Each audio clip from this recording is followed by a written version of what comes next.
এমনি সব বেশি কথা বলবো না। সবাইকে ধন্যবাদ। গত 5 তারিখ জানুয়ারিতে মহামান্য রাজ্যপালের ভাষণকে আমি বিরোধিতা করবো না, কিন্তু আমাদের বিরোধীদের কয়েকটা আমাদের সংশোধন দিয়েছিলাম, সংশোধনের জন্য তার সমর্থনে আমি কিছু কথা বলবো। এখানে আমি পেলাম সবাই বলেছেন সুশাসন এবং অন্তিম ব্যক্তির কাছে বসে। The maximum are saying that সুশাসন and অন্তিম ব্যক্তির কাছে বসে। How it is possible?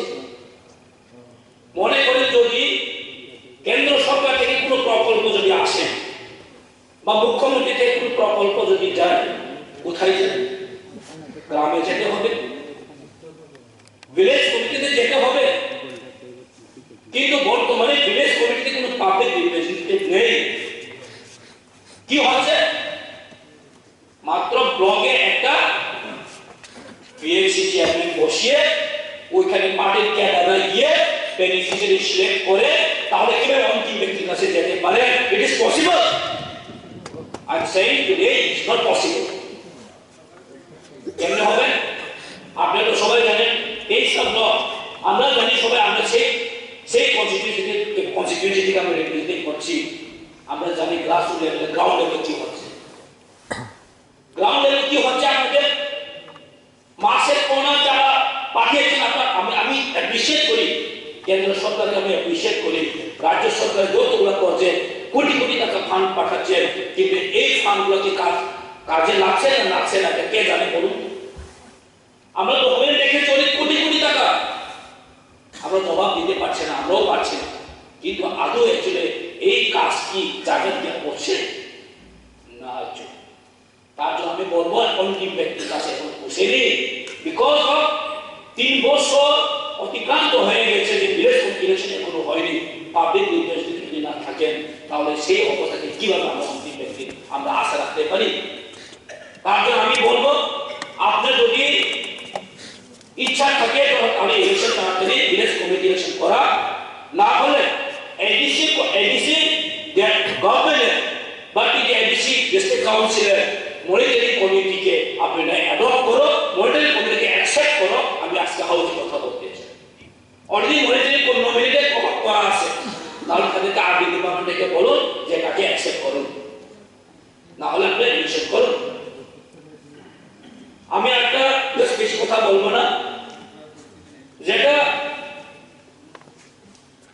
আমরা অনেক দেখেছি, অনেক বড় বড় বিল্ডিং করার জন্য কোটি কোটি টাকা বাজেট করা হচ্ছে, অনেক ডেভেলপমেন্ট হয়েছে, অনেক ডেভেলপমেন্ট হয়েছে, এখন কোটি কোটি টাকা এখন বেড়ে গেছেন বাজেটের মধ্যে।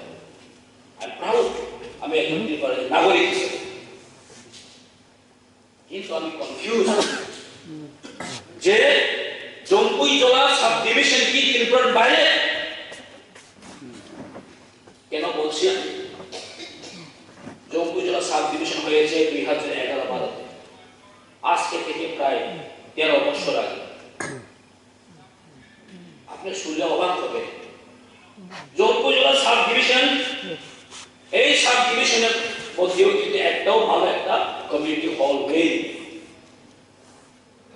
আমি জাস্ট তোমরা যেটা বলতে চেয়েছিলাম, জাস্ট কমিউনিটি হল, একটা ভালো কমিউনিটি হল নেই। গেস্ট হাউস, ভালো একটা গেস্ট হাউস নেই। জম্পুইজলা সাব ডিভিশনে একটা কলেজ নেই, যে 23-24টা কলেজ আছে সারা ত্রিপুরা রাজ্যের মধ্যে, ফরবুক এবং জম্পুইজলা বাদে বাকিটা জায়গায় সব কলেজ আছে। কেন হবে না? আমাদের জম্পুইজলা সাব ডিভিশন কি অফার করেছে? আমাদের ছেলেমেয়েরা কি কলেজে পড়ার অধিকার নেই? আজকে জম্পুইজলা হসপিটাল কেন সাব ডিভিশন হসপিটাল হচ্ছে না?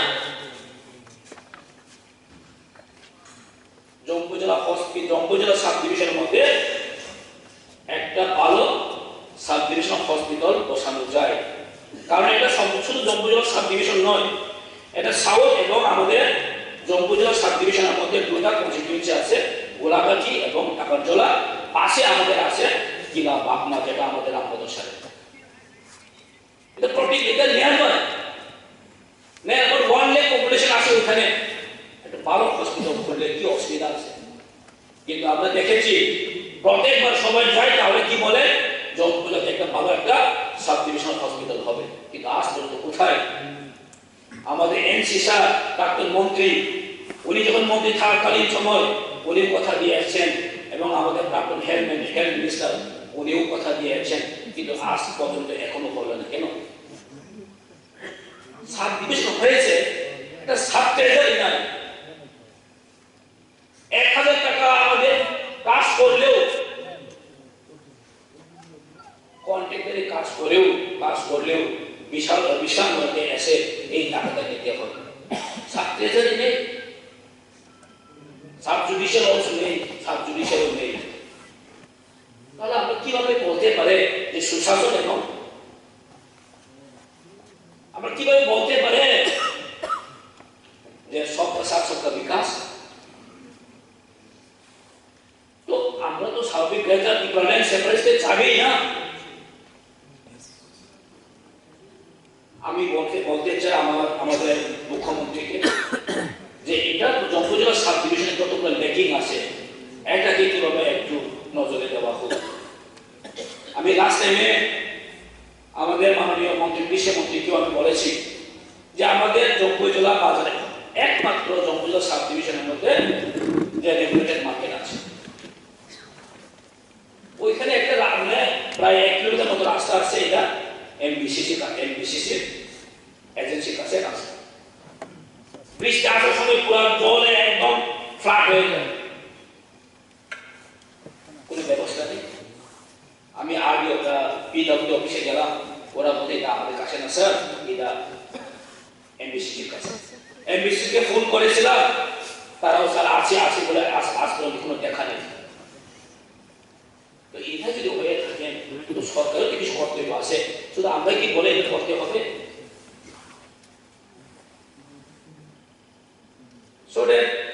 বেশি কথা বলবে না, কথা বলার অনেক কিছু আছে।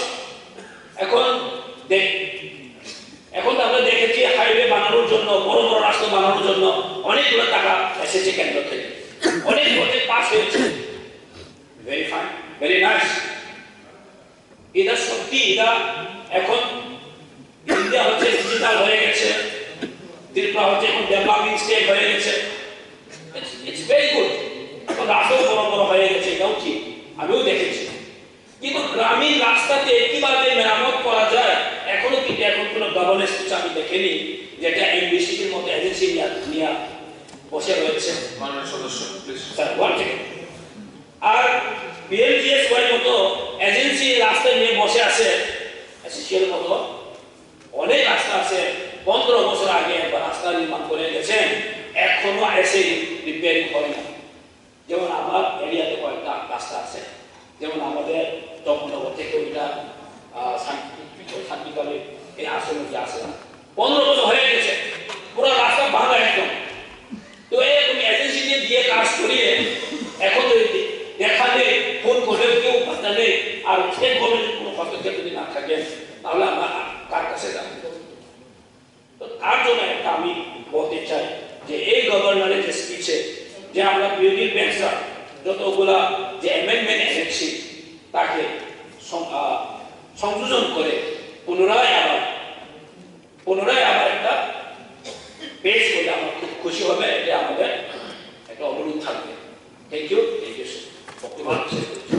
মাননীয় সদস্য শ্রী রাঘব দাস মহোদয়।